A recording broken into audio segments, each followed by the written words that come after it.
ஸ்டாலின் வந்தாருன்னு அப்படி விடியல் தர போறாரு. அது மாதம் மின் கட்டணம், லேப்டாப்பு, சிலிண்டர் குறைவு, பெட்ரோல் விலை குறைப்பு, டீசல், கல்வியாளர்லாம் வாங்க, எல்லா ஆசிரியர்களையும் எடுக்கிறோம், மருத்துவர்களாக வாங்க, நாங்கள் இது பண்றோம்.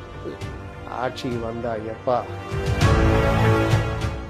நீங்க ஏடிஎம்கே கவர்மெண்ட்ல பாத்தீங்கன்னா அந்த 4 வருஷத்துல 4 புயலுங்க. ஏங்க எல்லாத்துக்கும் மேல கொரோனா. அப்ப 4-5 பேரிடரை சமாளிச்ச அரசு 23ல வெள்ளம் வருது, 22ல வருது, இப்பதான் வந்திருக்கோம்.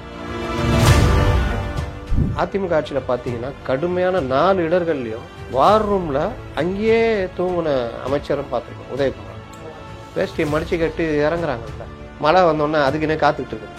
நல்லா ரெயின் கோட்டு, முக்கா கோட்டு போட்டுக்கிட்டு, இது போட்டு ஒரு ஹேட் போட்டுக்கிட்டு, கண்ணாடி போட்டுக்கிட்டு, அப்படி ஜேம்ஸ் பாண்ட் மாதிரி வர்றது. அவங்க கூட்டு வந்து, சார் இதான் சார் 1000 ரூபா உரிமை தொகை கொடுக்குறீங்க, 5000 ரூபா கரண்ட் பில்ல வாங்கிக்கிறீங்க. ஒரு காலத்தில் வாடகை தான் பெருசாக இருக்கும், கரண்ட் பில் கம்மியாக இருக்கும். இன்னைக்கு கரண்ட் பில் வாடகையை தாண்டி போற அளவுக்கு சாதாரண மக்களை பாதிக்கும். அதுக்கு காரணம் கேட்டா இந்த எடப்பாடி அரசு தான் உதய் மின் திட்டத்தில் கையெழுத்து போட்டு விட்டார்கள். எடப்பாடி உதய் மின் திட்டத்தில் கையெழுத்து போட்டாரு. அதுக்கு பிறகு 4 வருஷம் ஆட்சி பண்ணார்ல. சிவில் சர்வீஸ் மாணவர்களுக்கு படிக்கிறதுக்கு ஏற்கனவே அண்ணா பயிற்சி மையம்லாம் இருக்குது. அதை டக்குன்னு நான் முதல்வன் மாத்திக்கிங்க. உயிர் போயிடுச்சுங்க. அந்த வீட்டில் இருந்த தலைமகன் இன்னைக்கு இல்லை. அடுத்த வருஷம் அவனுக்கு கல்யாணம் பண்ணி பார்க்கலாம். பேர குழந்தை கொஞ்சலாம் அந்த அம்மா எவ்வளோ ஆசையாக இருந்திருப்பான். அந்த அம்மா 2 சவரம் நகையை திருடிட்டு வந்துக்கிறேன், வச்சு பார்த்துக்கோ, அடுத்து ஏதாவது பார்க்குறான், அங்கே ஒரு 3 சவரம் திருடிட்டு வந்து இப்படியா பண்ணா அந்த பையன் நேர்மையாக வாழணும்னு நினச்ச பையன் தானே. அவனுக்கு கிடைச்ச பரிசு என்ன சொன்னீங்க? தடுக்கி விழுந்து வலிப்பு வந்து இறந்து போனான். நாளை நமது நேயர்களுக்கு வணக்கம். தற்போதைய தமிழகத்தின் அரசியல் நிகழ்வு குறித்து பேசுவதற்காக மூத்த பத்திரிகையாளர் திரு முத்தலீப் நம்மோடு இருக்கிறார். அவரிடம் பேசலாம். வணக்கம் சார். வணக்கம் சார். எதிர்க்கட்சி தலைவர் மக்களை காப்போம், தமிழகத்தை மீட்போம்ன்ற ஒரு பயணம், தமிழகம் முழுவதும் இருக்கக்கூடிய பயணம் தொடங்கி கிட்டத்தட்ட 8 நாட்கள் ஆயிடுச்சு. இந்த பயணம் எந்த அளவுக்கு சார் தாக்கத்தை ஏற்படுத்தியிருக்கு? மக்களுக்கும் சரி, அரசியல் ரீதியாக கட்சிகளுக்கும் எந்த அளவுக்கு தாக்கத்தை ஏற்படுத்தியிருக்கு சார்? அதிமுகவை பற்றி நீங்கள் 2017 ஜெயலலிதா மறைவுக்கு பிறகு பொதுவாக திமுக கிட்ட ஒரு பழக்கம் உண்டு. தன் கூட இருக்கிற வரைக்கும் அவங்கள இது பண்ணுவாங்க, வெளியில் போனால் ரொம்ப கடுமையாக டீஃபேம் பண்ணுவாங்க. அதாவது விமர்சனம் பண்ணுறது வேறு. இந்த நேற்று எடப்பாடி சொன்னார்ல, ஆட்சியை பற்றி பேசியா, ஆட்சியை பற்றி குறை இருந்தால் சொல்லு, நான் அதுக்கு பதில் சொல்கிறேன், சும்மா ஊர்ந்து போனார் தவழ்ந்து போனார்னு அப்படின்னு பேச, அதுக்கு அவனை முதலமைச்சர் ஆகியிருக்காங்க, துணை முதல்வர் ஆகியிருக்காங்க. அந்த மாதிரி திரும்ப திரும்ப ஒருத்தரை டிஃபேம் பண்ணுறது. நீங்கள் பார்த்தீங்கன்னா எம்ஜிஆருக்கு நடந்தது. எம்ஜிஆரை ஒன்றும் இல்லாத ஒரு கோமாளின்ற லேஞ்சு கொண்டு போனாங்க. ஆனால் அந்த எம்ஜிஆர் தான் கலைஞர் முதல்வர் ஆகிறதுக்கு உதவி பண்ணவர். அன்றைக்கி எம்ஜிஆர் இல்லைன்னா நெடுஞ்செழியன் தான் கண்டிப்பாக முதலமைச்சர். அதே மாதிரி எம்ஜிஆர் சுடப்படலைன்னா திமுக இந்த அறுதி பெரும்பான்மை வந்திருக்காது, ஏதோ ஜெயிச்சிருப்பாங்க. காங்கிரஸ் தான் திமுகவோட அதிக ஓட் பர்சன்டேஜ், கண்டிப்பாக 67. அண்ணாவே நம்பலை. அவர் தென் சென்னை பாராளுமன்றத்தில் தான் நின்னார். ஒரு கட்சியுடைய முக்கிய தலைவர், முதல்வராக போகிறவர் இதுக்கு எம்பிக்கு நின்னார். அப்போ அவர்களுக்கு என்ன நம்பிக்கை இருக்குன்னு உங்களுக்கு தெரிஞ்சிருக்கும். இப்போ எம்ஜிஆர் சுடப்பட்டு அது இதாச்சு. அப்படிப்பட்ட எம்ஜிஆர் 71 தேர்தலில் திமுகவுடைய வரலாறு காணாத வெற்றிக்கு அந்த இது இன்னை வரைக்கும் யாரும் அந்த ரெக்கார்ட் பிரேக் பண்ணல. 209 என்னமோ 2016 அவங்க ஜெயலலிதா தலைமையில் 208ஓ 7ஓ கொஞ்சம் தான் கிட்ட இது பண்ணாங்க. அந்த ரெக்கார்ட் பிரேக் இது அதிமுக தனியாக நின்றுது. அது எம்ஜிஆர் இருந்த திமுக, எதிர்கட்சிகள்லாம் ஒன்றும் இல்லாமல் காங்கிரஸ்லாம் கூட போட்டிடாமன்னு. அப்படிப்பட்ட பெருவெற்றியை கொடுத்த எம்ஜிஆரை வெளியேற்றிய பிறகு இவர்கள் பேசுனது மலையாளி, கோமாளி, அவரோட ஒன்றுக்கும் உதவாதவர், பயன்படுத்திக்கிட்டு பலன் அடைந்து விட்டு அப்புறம் வெளியேற்றுறாங்க. அப்போ மலையாளி நீங்கள் சொல்லும் பொழுது திராவிடன் ஏன் சொல்கிறீங்க? திராவிடன் சொல்கிறது இப்போ சீமான்லாம் என்ன எதிர்க்கிறாரு? தமிழன் தமிழ்நாடுன்னு சொல்லு, நீ திராவிடன் சொன்ன எல்லாரும் கூட இருக்காங்க அப்படின்னு கேட்குறாங்க. அப்போ திராவிடன் சொல்கிறிய, அப்போ அவர் மலையாளமும் திராவிடத்தில் தானே நடக்கும், ஆனால் அவர் மலையாளி அப்படின்னு அதெல்லாம் எடுபடலை. அதற்கு பிறகு ஜெயலலிதா வந்த பிறகு ஜெயலலிதாவுக்கு எதிராக இவர்கள் வைத்த பெண்ணும் கூடுதலாக ஒரு பெண் அப்படின்ற அடிப்படையில் ரொம்ப கொச்சையாக கேரக்டர் அசாசினேஷன் உட்பட பண்ணாங்க. இது இவர்களுடைய வழக்கம். ஜெயலலிதா மறைவுக்கு பிறகு எடப்பாடி பழனிசாமி வந்த பிறகு இவர்களால் எதுவும் பண்ண முடியல. நிச்சயம். அப்போ பண்ண முடியாதப்போ இவர்கள் கோபத்தை எப்படி தீர்த்து கொண்டார்கள் என்றால், அடிமை, தவழ்ந்து போனவர், ஊர்ந்து போனவர், இப்படி வந்தார் அப்படி வந்தார், அடிமை ஆட்சி பேசுறது அப்படி தான் பேசுவாங்க. ஆமாம், பிஜேபிக்கு அடிமை ஆட்சி இப்படிலாம். அப்படி ஒரு அடிமை ஆட்சி இருந்தால் அமித்ஷா 2021 டிடிவியை சேர்த்துக்கலான்னு சொன்னப்போ முடியாதுன்னு சொல்ல மாட்டான். 90 சீட்டு கேட்டாங்க பிஜேபி, 20 கொண்டு வந்து நிப்பாட்டினாங்க. இத்தனைக்கும் ஓபிஎஸ் இல்லாத தொல்லலாம் கொடுத்தாரு. 60 கொடுக்கலான்ற அளவுலாம் ஓபிஎஸ் பேசியிருக்காரு. அவ்வளவு இருந்தும் தன்னை கீழே கொண்டு வந்து நிப்பாட்டுறாங்கன்னா எப்படி அது அடிமையாட்சியாக இருக்க முடியும்? அப்போ அவர் 2021 பெரிய அளவில் பிரச்சாரம்லாம் பண்ணாங்க, என்னென்னவோ பண்ணி பார்த்தாங்க. இவர் ஒன்றும் இல்லாதவர், தகுதியே இல்லாதவன்ற அளவுக்குலாம் பேசினாங்க. ஆனால் 2021 பெருவெற்றிலாம் கிடைக்கல உங்களுக்கு. வெற்றி பெற்றார்கள். ஏன்னா பெரிய கூட்டணி. இங்கே நீங்கள் 10 வருஷம் ஆன்டி இன்கம்பன்சி அது இதுன்னு எல்லாம் சேர்ந்து 39%, 5% தான் வித்தியாசம். அதுலேயும் டிடிவி இந்த மாதிரிலாம் சேர்ந்துருந்து கொஞ்சம் அந்த 10.5% பிரச்சனைலாம் இல்லைன்னா இவங்க ஜெயிச்சிருக்கிறதே பெரும்பாடாக போயிடும். எல்லா இடத்துலையும் சொற்ப ஓட்டில் 500 ஓட்டு 1000 ஓட்டு இப்படி தான் போச்சு. டி நகர்லாம் பார்த்தீங்கன்னா 200 ஓட்டில் தோற்று போனாங்க. அப்போ இந்த மாதிரி இது ஒன்றுமே இல்லை. ஸ்டாலின் வந்தாருன்னு அப்படி விடியல் தர போகிறாரு. அது நாங்கள் மாதம் மின் கட்டணம், லேப்டாப்பு, அது இது சிலிண்டர் குறைவு, பெட்ரோல் விலை குறைப்பு, டீசல் விலை, கல்வியாளர்லாம் வாங்க, எல்லா ஆசிரியர்களும் எடுக்கிறோம், மருத்துவர்களாக வாங்க, நாங்கள் இது பண்ணுறோம். அது ஆட்சிக்கு வந்தா எப்பா அவர் என்ன மாதிரி பண்ணாரியா, நீ என்னங்க நீங்கள் அப்படி ஆயிடுச்சு. விவசாயிகள் பிரச்சனையா, காவிரி நீர் பிரச்சனையா, எந்த பிரச்சனை தான்? ஐயோ என்னையா அவரை போய் ஒன்றும் இல்லை நீங்கள் அடிமை நீங்கள் பார்த்தா அந்த கவர்மெண்ட் எவ்வளோ பெட்ரு, நீங்கள் இந்த அளவு பண்ணுறீங்க. ஏன்னா இவங்க எப்போ வந்தாலும் கலைஞர் இருந்தால் கூட கொஞ்சம் ஓரளவுக்கு பயம் இருக்கும். இப்போ வந்து அதிகாரிகளுக்கும் பயம் விட்டு போச்சு. ஐஏஎஸ் ஐபிஎஸ் அவங்கவுங்க ராஜ்யம் அவரவர்கள். அதே மாதிரி அமைச்சர்கள் சரி, கட்சிக்காரங்களும் சரி, யாரையும் கவுன்சிலர்கள் முதலமைச்சர் கட்சி தலைவர் மதிக்கிறாங்களா? அவங்க என்னன்னு நீங்கள் பார்த்தீங்கன்னா பல மாவட்டங்களில் இப்போ கூட ஒரு மாவட்டத்தில் இந்த அம்மா நகராட்சி தலைவியை நம்பிக்கையில்லா தீர்மானம் கொண்டு வந்து தோக்கடிக்கிறாங்க. அப்போ இந்த கட்சி யார் கையில் இருக்குது? ஸ்டாலின் கையில் இருக்கா, இல்லை துரைமுருகன் கையில் இருக்கா, இல்லை யார் கையிலும் இல்லை. அதே வாட்டில் அது தனியாக அவங்க எண்ணத்துக்கு ஏற்ற மாதிரி ஓடிக்கிட்டு இருக்குது. இந்த இவ்வளோ பிரச்சனையை வச்சுக்கிட்டு ஒன்றும் இல்லைன்னாங்க. 2021 பிறகு ஓபிஎஸ்ஸை வச்சுக்கிட்டு இல்லாத தொல்லலாம் கொடுத்தாங்க. ஒரு 2-3 வருஷம் செயல்பட முடியல. இவர் ஒரு அறிக்கை விடுவார் கண்டிச்சு, ஓபிஎஸ் இன்னொரு அறிக்கை விடுவார். இவர் ஒன்று கண்டித்து பேசுவார், அதை சமப்படுத்துகிற மாதிரி ஓபிஎஸ் பேசுவார். அப்போ இவங்க சண்டை ஓபிஎஸ் இது இரட்டை தலைமை ஒன்றும் இல்லை, ஓபிஎஸ் தான் பெஸ்ட்டு, அவர் தலைமையில் கட்சி தரல இப்படியே. அப்போ போராட்டம் எல்லாம் கட்சிக்குள்ளேயே நடக்கிற நிலைமை ஆயிடுச்சு. இதுவுடைய விளைவு அண்ணாமலை போன்றவர் வந்துக்கிட்டு நாங்கள் தான் எதிர்கட்சின்னு அண்ணாமலை ஒரு பக்கம் தூண்டி விட்டுக்கிட்டு பண்ணிக்கிட்டு இருக்கிறாங்க. அப்போ நாங்கள் தான் எதிர்கட்சின்ற மாதிரி. ஏன்னா இவர்களுக்கு பாஜகவை ஒரு இது மாதிரி காமிச்சு விட்டா ஏடிஎம்கே ஒன்றும் இல்லைன்னு போயிடும். பிரதான எதிரி ஏடிஎம்கே தான். அவங்கள ஒழிச்சு கட்டலான்ற இதில் பண்ணுறாங்க. 2023 வரைக்குமே இந்த பிரச்சனை ஓடுது. அதுக்கப்புறம் பிஜேபி கலட்டி விட்டா போயிடும். ஓபிஎஸ்ஸை ஒன்றும் இல்லாமல் ஆக்கின பிறகு தான் கொஞ்சம் மூச்சு விட முடியுது இவர்களால். எடப்பாடினால கொஞ்சம் மூச்சு விட முடியுது. அதுக்கப்புறம் ஒன்றுபட்ட அதிமுகவா 24 தேர்தலை சந்திக்கும் பொழுது பல இதை கொடுக்குறாங்க பிரச்சாரம் மூலியமாக. அதெல்லாம் அதே மாரி 21% வர்றாங்க. இன்றைக்கும் என்டிஏன்னு பார்த்தீங்கன்னா 13 சீட்டு ஜெயிச்சிருக்காங்க. கண்டிப்பாக இது எல்லாம் பார்த்துட்டு நமக்கு பொதுவாக பொதுமக்களுக்கு பத்திரிகையாளர்களே ஒரு பெரும் செட்டு இந்த சைடு ஒன்றும் இல்லை. அவங்கள கேளுங்களேன், அவர் ஒன்றும் இல்லைங்க எடப்பாடி, இவர் ஐயோ பயங்கரங்கன்னுவாங்க. ஆனால் நடைமுறை என்னன்னு கேட்டால் பதில் சொல்ல தெரியாது. 1000 பிரச்சனைகள். அடுத்த ஆண்டு வெள்ளத்தில் ஒன்றும் பண்ண முடியல. நீங்கள் ஏடிஎம்கே கவர்மெண்ட்டில் பார்த்தீங்கன்னா அந்த 4 வருஷத்தில் 4 புயலுங்க.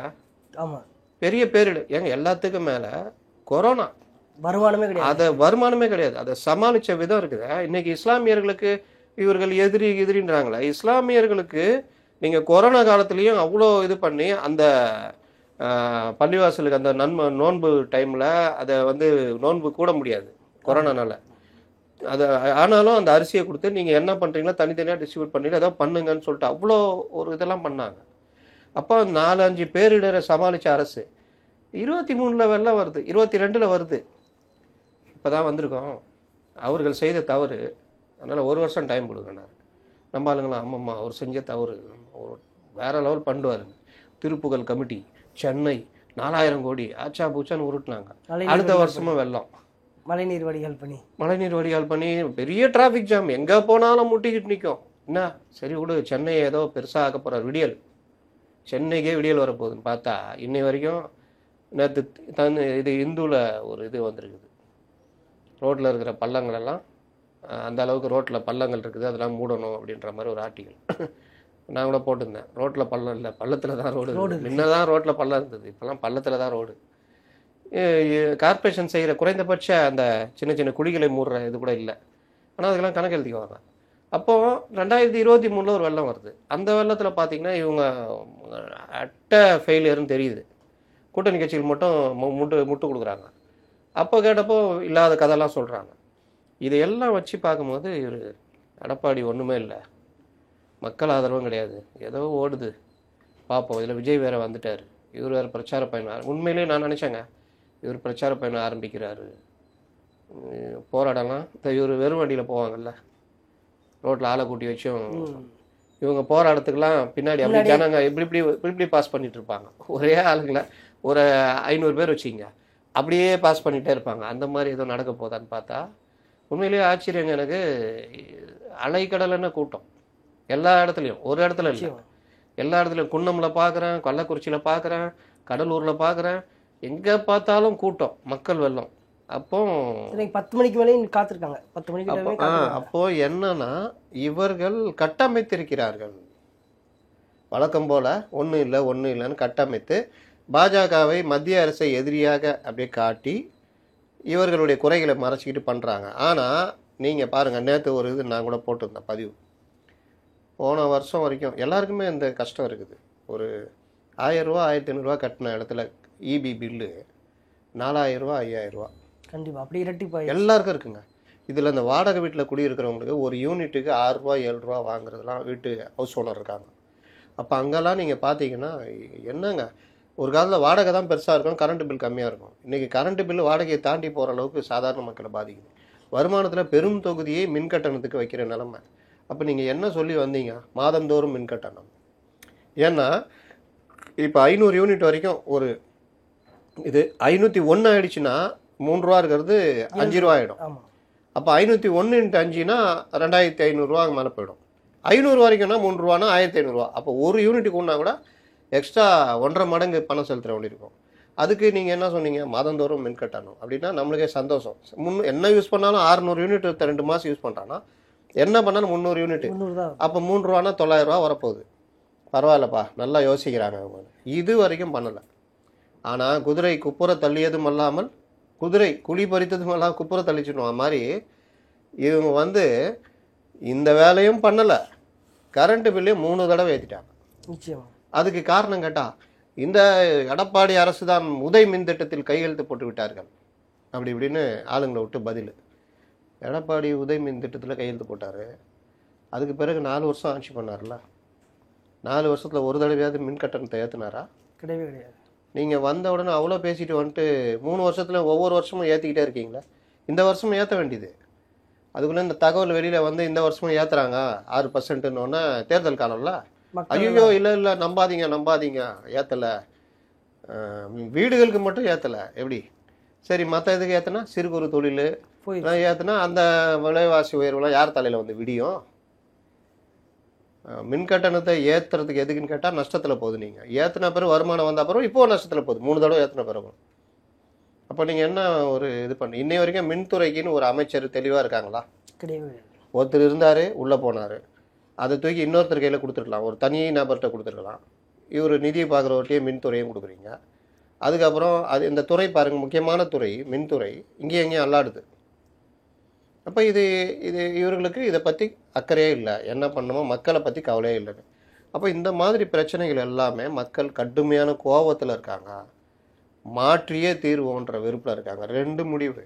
ஒருத்தர் திருவண்ணாமலை சர்வே போயிட்டு வந்தார், ஒரு நம்ம பத்திரிகை துறை சார்ந்தவர், அவர்கிட்ட நான் பேசியிருந்தேன். அவர் சொல்கிறது, சார் 7 தொகுதியில் 4லேருந்து 5 தொகுதி அதிமுக மேலே அதிமுக முந்துது சார். திருவண்ணாமலையில் ஏவாவேலு செங்கம் அந்த 2 பேர் மட்டும் ஓரளவுக்கு மக்களில், ஏவாவேலு எப்படியும் பணத்தை செலவழித்து பண்ணிவிடுவார், அவர் மேலே லைட்டாக கோபம் இருக்குது. ஆனால் ஆட்சி மேலே 7 தொகுதியிலுமே கடுமையான கோபம் இருக்குது சார். அந்த செங்கம் எம்எல்ஏ மேலே ஒரு மரியாதை இருக்குது, ஆனால் ஆட்சி மேலே கோபம் இருக்குது. அப்போ செங்கத்தில் ஒரு நல்ல வேட்பாளரை போட்டால் முடிச்சு. அப்போ இந்த கோபம் எல்லாமே மக்களுக்கு இருக்குது சார் ஃபுல்லாகவே. அதிமுகவுக்கு வரவேற்பு இருக்குது. தாவேக்காக்கு ஒரு மாற்று போடணும்னு சொல்கிறாங்க. அந்த சொல்கிறவர்கள் அந்த எண்ணிக்கையெல்லாம் பார்த்தீங்கன்னா அதிக வாக்குகள் வாங்குவார்களே தவிர அது வந்து உறுப்பினர் சீட்டு எண்ணிக்கையாக மாறாது. இன்னொன்று, அவர்கள் பிரிக்கிற ஓட்டுகள் எல்லாமே திமுகவுடைய கோர் ஓட்டாக இருக்குது. நீங்கள் பார்த்தீங்கன்னா விடுதலை சிறுத்தைகள் இருந்த இடத்துலலாம் இன்னைக்கு தாவேகாவாக மாறி இருக்கு. இப்படிலாம் சொல்கிறாரு. இது கிரவுண்ட் ரியாலிட்டி. அப்போ மக்களுக்கு கோபம் இருக்குன்றது 7 தொகுதியிலுமே இருக்குது சார். கடுமையான கோபம் இருக்குது மக்களுக்கு. நீ என்ன வேணால் உருட்டு, நேரடியாக வர்றாரு, அது பண்ணுறான், இது பண்ணுறாங்க. அவர் உதயநிதி எப்படி இருக்காரு, தென்சென்னை எம்பி பாருங்கள் எவ்வளோ அழகாக இருக்காங்க, அவங்க பாருங்கள் அமெரிக்காவில் போய் அழகழகாக ஃபோட்டோலாம் போடுறாங்க. இப்படி என்ன நீ காமிச்சாலும் படம் காமிச்சாலும் ரியாலிட்டின்னா எனக்கு விலைவாசி என்ன, 2021 நீங்கள் ஆட்சிக்கு வரும்போது என்ன விலை, வீட்டுக்கு ஒரு நாளைக்கு எவ்வளோ செலவாகும், இன்றைக்கி எவ்வளோ செலவாகும், நான் வருமானம் அதே வருமானம் தான். அப்போது என்னுடைய காசை நான் எவ்வளோ இழக்கிறேன். 1000 ரூபா உரிமை தொகை கொடுக்குறீங்க, 5000 ரூபா கரண்ட்டு பில்லில் வாங்கிக்கிறீங்க. கண்டிப்பாக நான் 1500 ரூபா கட்டி இந்த இடத்துல இன்றைக்கி 3500 ரூபா எக்ஸ்ட்ரா கட்டுறேன். நீங்கள் 1000 ரூபா உரிமை தொகை கொடுக்குறீங்க, 2500 ரூபா துண்டு உழுது. எங்கே போக? இந்த 1000 ரூபாவை யார் கொடுக்குறீங்க? 1,25,00,000 பேருக்கு நம்ம கொடுக்குறீங்க. ஆனால் பெண்களுடைய எண்ணிக்கை 3 கோடி 4 கோடி அந்த குடும்ப பெண்கள் இருக்குது, குடும்பங்கள். நிச்சயம். அப்போ இவர்கள்லாம் யாருன்னா பாதிப்பு, இதெல்லாம் எப்படி அவங்க ஏற்றுக்குவாங்க? அதனால் அந்த உடைய வரவேற்பு, அந்த கோபம், எப்பா தப்பாக நினச்சிட்டோம், நீங்கள் தான் பண்ண முடியுன்ற அளவுக்கு ஆதரவாக மாறுகிறது. அதுதான் இவ்வளோ கூட்டம் வர்றதுலாம். கட்சிக்காரர்களை வச்சுலாம் இவ்வளோ கூட்டம்லாம் காட்ட முடியாது. கண்டிப்பாக அது ஒரு முக்கியமாக கவனிக்க வேண்டிய விஷயம். ஒவ்வொரு மாவட்டத்துக்கு போகும்போதும் அங்கே இருக்கக்கூடிய விவசாயிகள், தொழில் நிறுவனங்கள், சிறு குறு தொழிலதிபர்கள் அவங்களெல்லாம் கூப்பிட்டு வச்சுட்டு அந்த குறைகளை கேட்டு அதுக்கப்புறம் அந்த கூட்டத்து மத்தியில் வந்துட்டு அவருடைய குறைகளை சொல்கிறது, அவர் நிவர்த்தி செய்ய நடவடிக்கைகள், இந்த மாதிரி நடவடிக்கைகள்லாம் எப்படி சார் பார்க்க முடியுது? மக்கள் எந்த நீங்கள் இப்போ இவரை கூப்பிட்டு ஒரு முதல் கூட்டத்தில் ஒரு இது கால்நடை விவசாயிகள் சம்மந்தமாக கூட்டத்தில் அட்டன் பண்ணுறாரு. அவர் ஒரு 10 நிமிஷம் பேசுகிறாரு, கையில் எந்த குறிப்பும் இல்லை, சாதாரணமாக அப்படியே பேசுகிறார், இன்ட்ராக்ட் பண்ணுறாரு. மறுநாள் பருத்தி விவசாயிகள் திருப்பூர் சாயப்பட்டறை இந்த இஷ்யூ சம்மந்தமாக பேசுகிறாரு. அப்போ ஒரு பருத்தியை எப்படி விவசாயம் பண்ணணும்னு சாதாரணமாக சொல்கிறார். காலையில் எடுத்தால் பஞ்சு எப்படி பிரிஞ்சு வரும், வெயில் வந்தால் பிறகு அது எவ்வளோ கஷ்டம், நான் ஒரு பருத்தி விவசாயி, நான் என் குடும்பத்தில் பண்ணியிருக்கோம் அப்படின்னு நான் சொல்கிறாரு. அப்புறம் இப்போ நவீன டெக்னாலஜி, பருத்தி பஞ்சாக இருக்கும் போது அது எப்படி கலராக சைனாலெலாம் கொண்டு வந்துட்டாங்க, நம்ம எப்படின்றதெல்லாம் அவர் அவ்வளோ டீப்பாக இருக்கார்.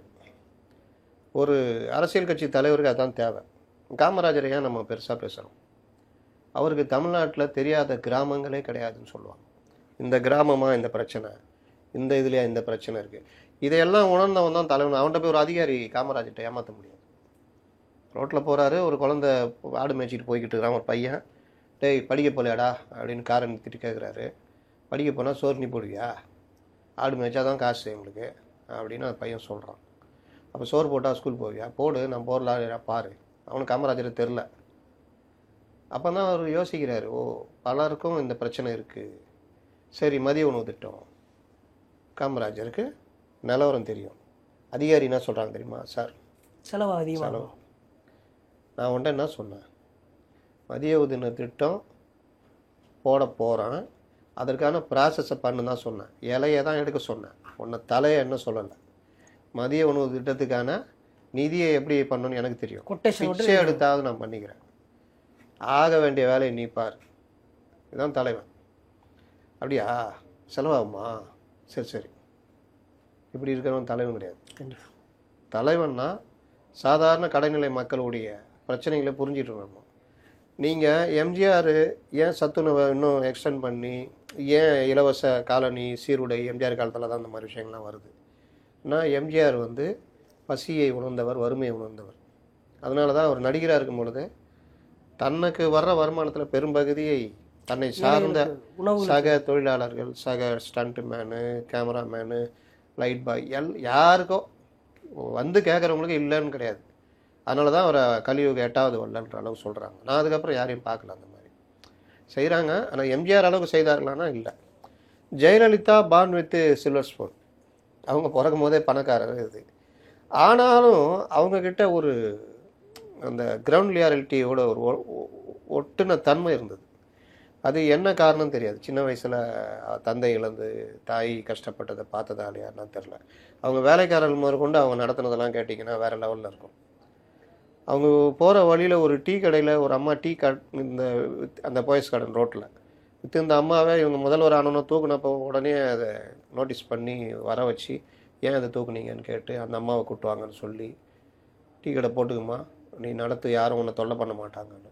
இன்னொரு தடவை அவங்க சிகிச்சையில் இருக்கிறப்போ கடை திறக்கலன்னா மறுபடியும் போலீஸ் அதிகாரிகளை கூப்பிட்டு தூக்கிட்டீங்களா அவ்வளோ சொல்கிறேன் மறுபடியும் அந்த வேலையை பண்ணிட்டீங்களான்னு பிடிச்சி திட்டினோன்னா அவங்கலாம் அரண்டு போய் இல்லைம்மா என்னன்னு தெரியல நான் பார்க்குறேன்னு சொல்லி தேடி கண்டுபிடிச்சி வந்தால் அம்மா இறநி ஆப்ரேஷன் பண்ணேன். அப்படியா என்ன சொல்ல வேண்டியதானே ஒன்று என்ன செலவுன்னு செலவு கொடுத்து அப்புறம் நான் ஃபேமிலி பற்றி கேட்டு அதில் இருந்து அந்த ஃபேமிலிக்கு எப்போ பிரச்சனைனாலும் இவங்க துட்டு கொடுத்துருக்காங்க.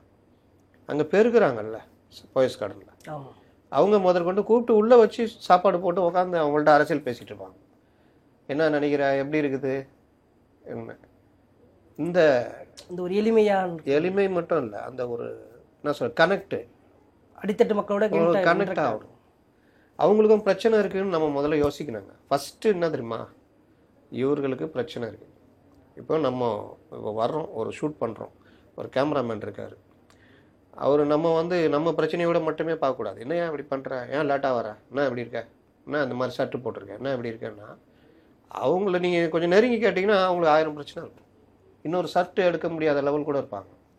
முடிஞ்சால் நீங்கள் ஒரு ஷர்ட்டு வாங்கி கொடுக்கணும் இல்லைன்னா அதை அக்செப்ட் பண்ணிக்கணும் அவர் அந்த நிலமையில் இருக்காருன்னு. அப்போ அப்படி அக்செப்ட் பண்ணிங்கன்னா நீங்கள் நாளைக்கு அவருக்கு ஒரு பிரச்சனைனா அதை நீங்கள் உணர்வீங்க நிறுவனத்தில் பேசுவீங்க சார் அவர் நிலமை இந்த மாதிரி சார் இந்த இந்த இதில் அப்ரஸில் ஏதாவது போட்டு கொடுங்க சார். இது இல்லாமையே நடக்கிறவங்களும் இருக்காங்கல்ல. இதுதான் நான் தலைமை பண்புன்றது இது. இந்த மாதிரி நீங்கள் பார்த்தீங்கன்னா வரப்பில் சிமெண்ட்டு போட்டு போனால் யாராவது போடுவாங்களா? ரெட் கார்பெட் போடுவாங்களா? அப்போ அந்த அதிகாரிகள் இந்த பைத்தியகாரத்தனத்தை அதிகாரிகள் தானே பண்ணுறான். ஏன்டா அறிவு இருக்கா? இந்த சிமெண்ட் யாராவது போடுவாங்களா? ஏன்னா போக மாட்டேன் நான் மறுபடியும் அந்த இடத்துல விவசாயம் எப்படி போகணும் நான் நடந்து போக மாட்டேன்னா இல்லை நான் இங்கேயே நின்று பார்க்குறேன் ஏன்னா தொல்லை கொடுக்குறீங்க இதெல்லாம் கேட்கணும். வேஷ்டியை மடிச்சு கட்டு இறங்குறாங்கல்ல மழை வந்தோடனே அதுக்குன்னே காத்துக்கிட்டு இருக்கிறது. நல்லா ரெயின் கோட்டு முக்கா கோட்டு போட்டுக்கின்னு இது போட்டுன்னு ஒரு ஹேட் போட்டுக்கின்னு கண்ணாடி போட்டுக்கின்னு அப்படி ஜேம்ஸ் பாண்ட் மாதிரி வர்றது. அவங்க கூப்பிட்டு வந்து சார் இதான் சார் காவா இதான் சார் மழை தண்ணி இதான் சார் இதான் போகுது இதான் செவுரு அப்படின்னு. ஓ இதான் காவாவா ஓ மழை தண்ணியா அப்படின்னு. எம்ஜிஆரை பார்த்துருக்கீங்களா? இன்னும் ஃபோட்டோஸ் இருக்கும் பாருங்கள். எம்ஜிஆர் கலைஞர் கூட பாருங்கள். ஜெயலலிதா பாருங்கள் அந்த மழை தண்ணியில் இறங்கி நடந்திருப்பாங்க. இந்த இவ்வளோ தூரம் ஷூலாம் போட்டுட்டுலாம் கிடையாது சாதாரணமாக நடந்திருப்பார். எம்ஜிஆர் வேஷ்டி மடிச்சிட்டு நடந்திருப்பார். கண்டிப்பாக கலைஞர் நடந்திருப்பார். எடப்பாடி நடந்திருப்பார். உங்களுக்கு என்ன கேட்குது? ஒருத்தர் 12 மணிக்கு தான் இருந்துச்சே 2 மணிக்கு தான் ஆய்வுக்கே வர்றாரு. ஆனால் அதிமுக ஆட்சியில் பார்த்தீங்கன்னா கடுமையான 4 இடர்கள்லையும் வார் ரூமில் அங்கேயே தூங்கின அமைச்சரும் பார்த்துருக்கோம். உதயகுமார். ஒரு குழந்தை போர்வெல்ல உளுந்தது அன்னைக்கு அங்கேயே உட்காந்து அங்கேயே சாப்பிட்டு தீபாவளி பண்டிகையும் அங்கேயே கழிச்ச அமைச்சர் நம்ம பார்த்துருக்கோம் அதிமுகவில். விஜயபாஸ்கர் உண்டா இல்லையா? கண்டிப்பாக. இதுதான் மக்களோட கனெக்ட் ஆகுறதுன்றது. சும்மா அப்படி வந்து எட்டி பார்த்துட்டேம்மா பார்த்துக்கலாமா சாரிம்மா என்ன அதை பார்த்துக்கலாமா காலை அமிரிச்சிட்டு இங்கே சாரி சொல்கிறீங்க. உயிர் போயிடுச்சுங்க. அந்த வீட்டில் இருந்த தலைமகன் இன்னைக்கு இல்லை. அடுத்த வருஷம் அவனுக்கு கல்யாணம் பண்ணி பார்க்கலாம். பேர குழந்தைய கொஞ்சலான அந்த அம்மா எவ்வளோ ஆசையாக இருந்திருப்பாங்க. அந்தம்மா 2 சவரம் நகையை திருடிட்டு வந்துக்கிறேன் வச்சு பார்த்துக்கோ அடுத்து ஒரு ஏதாவது பார்க்குறேன் அங்கே ஒரு 3 சவரம் திருடிட்டு வந்து இப்படி பண்ணால் அந்த பையன் 10,000 ரூபா சம்பளமா அந்த கோயிலில் வேலை கிடச்சிருக்குது வேலையை பார்க்குறம்மா. நேர்மையாக வாழணும்னு நினச்ச பையன் தானே. அவனுக்கு கிடைச்ச பரிசு மரணம். சாரிம்மா நான் நம்ம பார்த்துக்கலாமாண்ணா என்ன பார்த்துக்குவீங்க என்ன சொன்னீங்க? வலிப்பு வந்து தடுக்கி விழுந்து வலிப்பு வந்து இறந்து போனாங்க.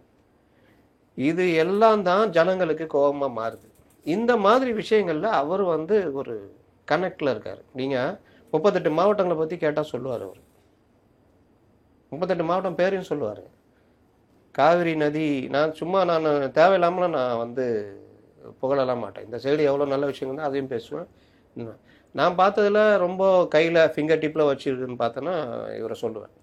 அவர் வாட்டில் இப்போ சேகர் பாபு சொல்லலாம். நீங்கள் அன்றைக்கி ஒரு ப்ரெஸ் மீட் பார்க்குறேன் அவர் வாட்டில் பேப்பர் இல்லாமல் ஃபுல்லாக சொல்கிறார் அந்த கோயில் விஷயங்கள்லாம். சிவி சண்முகத்தை பார்த்துருக்கேன். சட்டசபையிலேயே குறிப்புகள் இல்லாமல் ஒரு வாட்டில் மடை திறந்த வேலை மாதிரி பேசுவார். இது சில பேருக்கு மட்டும்தான் வரும். அந்த மாதிரி எடப்பாடி பழனிசாமி பார்த்தீங்கன்னா அவர் அந்த காவிரி கடைமடை வரைக்கும் இருக்கிற பிரச்சனைகளை பேசுகிறாரு, சிறு குறு தொழில்கள் பிரச்சனையை பேசுகிறாரு, பொதுமக்கள் பிரச்சனை பேசுகிறாரு, விவசாயிகள் பிரச்சனை பேசுகிறாரு. இதுதான் உங்களை மக்களோட கனெக்ட் பண்ணும். நம்ம பிரச்சனையை பேசுகிறான் பாடுறாரு. இந்த மாவட்டத்துக்கு போகிறீங்க, அந்த மாவட்டத்தில் கோழி பண்ணைகள் அதிகம். அப்போ கோழி பண்ணைகளில் என்னென்ன பிரச்சனை இருக்குது, முட்டை விலை என்ன இதுவாக இருக்குது, நான் வந்தால் நான் பண்ணி விடுவேன்றாரு. அதே நாமக்கல் மாவட்டத்தில் லாரி பாடி கட்டும் தொழிற்சாலை இருக்குது, இரும்பு விலை இந்த பொருள் விலை இருக்குது, நான் வந்தால் இது பண்ணுவேன், சிறு குறு தொழில். இதுதான் உங்களை கனெக்ட் ஆகும். கரண்ட்டு பில்லு பற்றி கவலையே பண்ணலையே ஆகணுங்க, இவங்க வந்தால் தான் நான் கரண்ட்டு பில்லுக்கு பண்ணுறேன்னு சொல்கிறாரு. நல்ல விஷயம், நம்ம இவர் ஓட்டு போடலாம். இதுதான் கனெக்டு. இன்னொரு பக்கம் ஒருத்தர் புதுசாக வந்திருக்காரு பாருங்க, எதுவுமே தெரியாது. கரண்ட்டு பில்லு எப்படி வருது, அந்த பில்லுக்கு எப்படி பணம் பொதுமக்கள் வந்து வசூலிக்கப்படுதுன்னு கேட்டால் கூட தெரியாது. இதுதான் நிலைமை, அரசியல்வாதிகள் நிலைமை. இப்போ உங்களுடன் ஸ்டாலின் அப்படின்ற மாதிரி புது திட்டம் ஆரம்பித்து கிட்டத்தட்ட ஒரு 4 மூத்த ஐஏஎஸ் ஆஃபீஸர்ஸ் வந்து பிஆர்ஓவாக நியமிச்சிருக்காங்க. ஒரு 45 துறை சார்ந்த இதுக்கு வந்து மக்களுக்கு வந்து நேரடியாகவே வீட்டுக்கு வந்து பண்ணி நிவர்த்தி செய்தால், அதாவது 45 நாட்களில் அந்த குறைகள் சரி செய்யப்படும்ன்ற மாதிரி சொல்லியிருக்காங்க.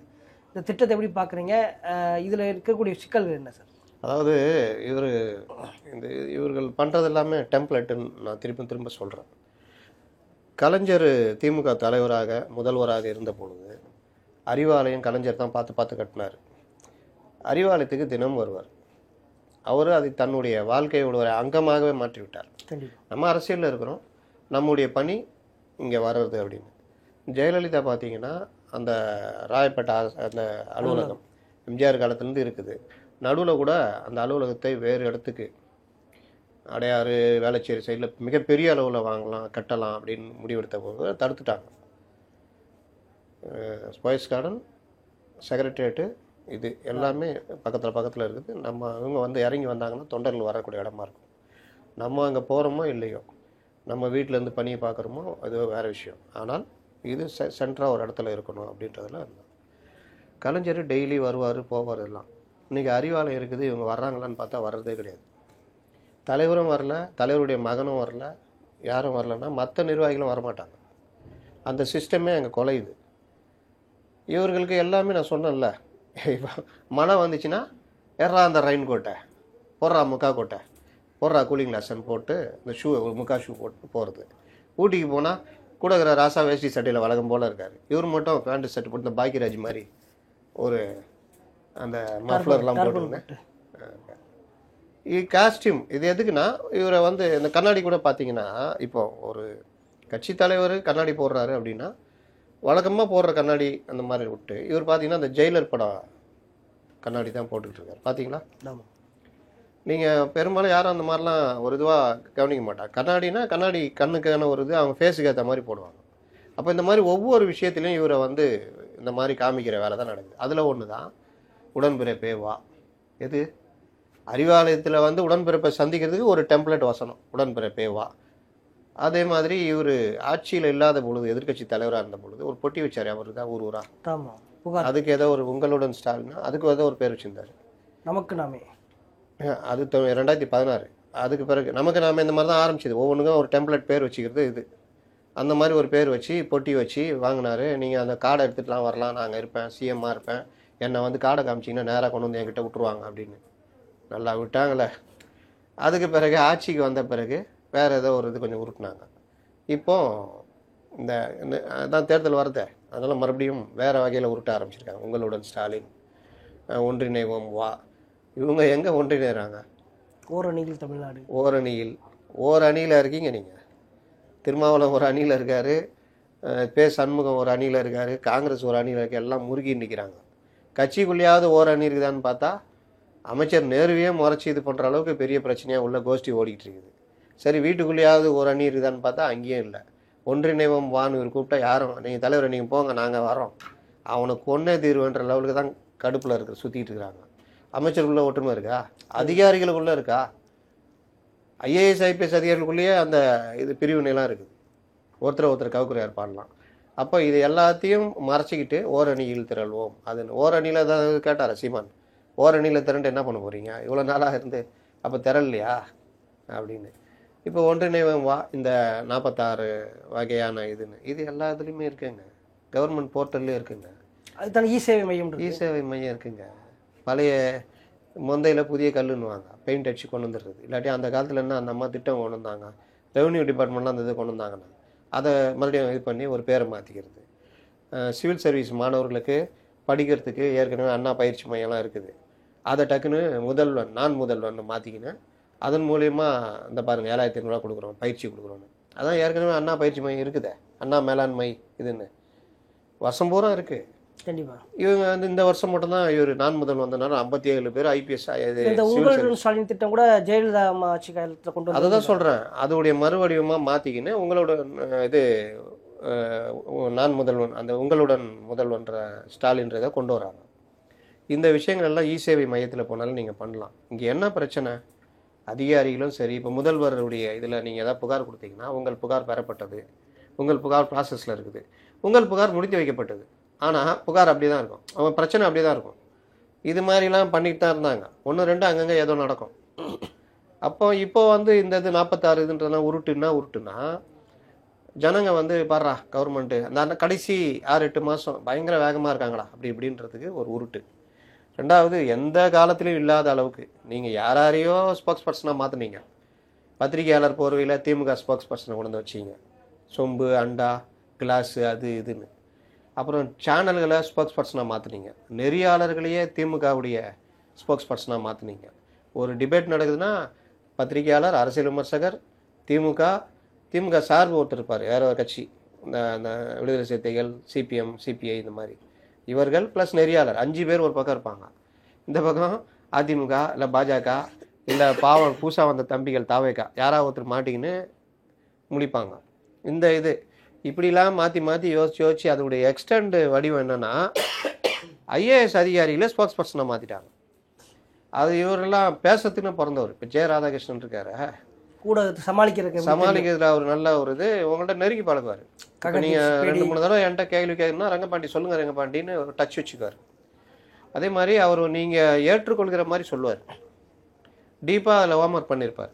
அமைச்சர்களே சொல்ல தடுமாற விஷயத்தில் சொல்லுவார். நீங்கள் கொரோனா பீரியடில் அதிமுக ஆட்சியில் கொரோனா பீரியடில் பார்த்தீங்கன்னா அவர் தான் இருந்தார். கண்டிப்பாக அவருடைய ஒர்க்கெல்லாம் வேறு லெவல் தான், அதெல்லாம் மாற்றுக்கிறது கிடையாது. அப்போ அவரை பிடிச்சி போடு. அமுதா அவங்க அந்த 2015 வெள்ளத்தில் சிறப்பாக செயல்பட்டவங்க, உள்துறை செக்ரட்டரியாக இருந்து கொஞ்சம் பிரச்சனைலாம் ஆச்சு. இன்றைக்கி அவங்க இது ககன்தீப் சிங் பேடி வந்து பேரிடர் துறை செயலர்னு சொல்லலாம். அவரை பேரிடருக்கான ஒரு சிறப்பாக பயன்படுற ஒரு எல்லா காலத்துலேயும் ஜெயலலிதாவெல்லாம் பெரிதும் மதிக்கப்பட்டவர். அவர் எல்லா காலத்துலேயும் அவருடைய இது மாறாது. ஒரு நேர்மையான இது, பத்திரிகையாளர்கிட்டையும் நெருங்கி பழகக்கூடியவர், கருத்தை கரெக்டாக சொல்லக்கூடியவர். தீரஜ்குமார் எப்படின்னு எனக்கு தெரியாது, அவர் உள்துறை செயலர். 4 பேரை போட்டிருக்காங்க.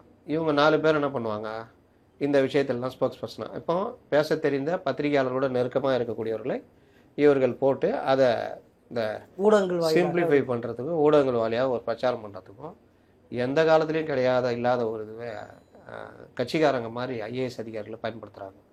இதில் நேற்று அவர் எடப்பாடி பழனிசாமி இந்த விஷயங்களே நடைமுறையில் இல்லாதது, நீங்கள் அரசுக்கு ஆதரவாக பொய்யான தகவலெல்லாம் சொல்லி பண்ணீங்கன்னா நாங்கள் ஆட்சிக்கு வந்தால் நடவடிக்கை எடுப்போன்ற அளவு சொல்லியிருக்காரு.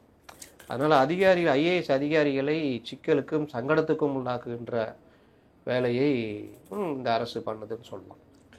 இப்போ நீங்கள் கூட சொன்னீங்க எல்லா கூட்டணி கட்சிகளே வந்து ஓரணியில் இல்லை அப்படின்ட்டு.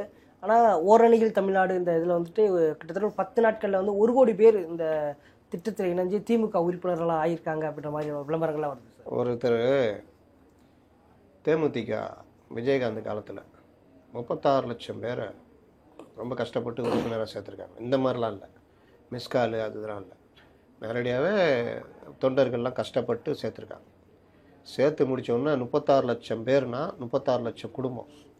ஒரு குடும்பத்துக்கு 2-3 ஓட்டுனா 1 கோடி ஓட்டு நமக்கு அப்படின்னு தெம்பாக இருந்தாராம் விஜயகாந்த்.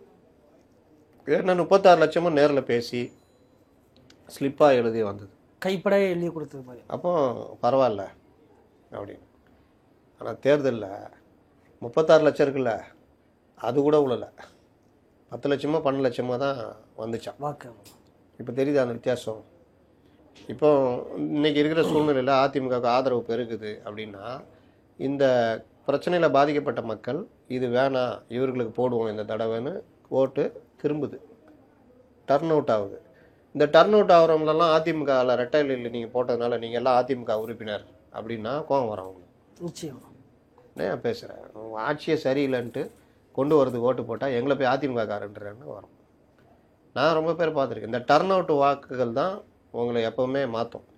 1996 டிஎம்கே ஒன்றுமே இல்லை, காங்கிரஸ் ஏடிஎம்கே கூட்டணி, அந்த சைடு வைகோ பாதியை உடச்சிட்டு போயிருக்காரு.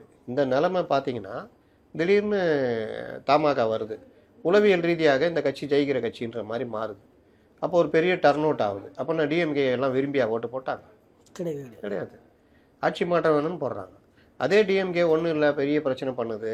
2006 to 2011 கடுமையான ஊழல் ஆட்சி, கவுன்சிலர்கள் அராஜகம், கட்சியினர் அராஜகம் வரும்பொழுது நம்ம தான் ஜெயிப்போம்லாம் நினைக்கிறாங்க.